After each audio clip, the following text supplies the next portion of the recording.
Before mobile apps, before the App Store and Google Play, there was Flash. No installs, no payments, no ads, just a web browser, a mouse, and way too many hours after school. This was the golden era of Flash games.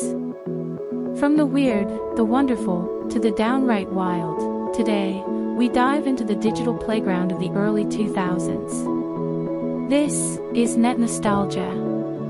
In the mid to late 90s, Macromedia Flash revolutionized the web.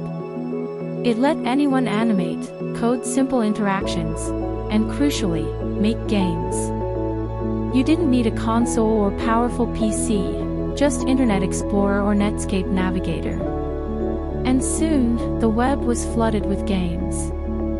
Game developers, students, even bored office workers started publishing to sites like Newgrounds, AddictingGames, and Miniclip. These weren't polished, studio-made titles, they were creative chaos.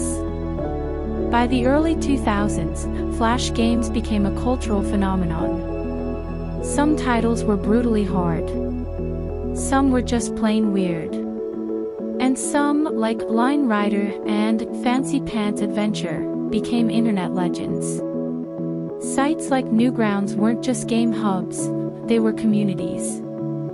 User reviews, ratings, fan art, it was the early blueprint for what platforms like YouTube would later become. But all empires fall. In 2010, Steve Jobs famously declared Flash dead, citing security issues and lack of mobile support. By 2020, browsers pulled the plug. Flash was gone, and with it, millions of games vanished from the internet. But not all was lost. Preservationists stepped up, archiving thousands of Flash titles. Projects like Flashpoint and the Internet Archive brought them back to life. Today, you can still play many of these classics, just not in your browser. Flash games weren't just about fun, they were a gateway for a generation of artists, coders, and gamers. They taught people how to create, and how to express themselves on the web. Flash games were messy, they crashed your browser, they had awful loading screens, but they were also magical. They defined a generation of internet kids. Miss the golden age of Flash? So do we.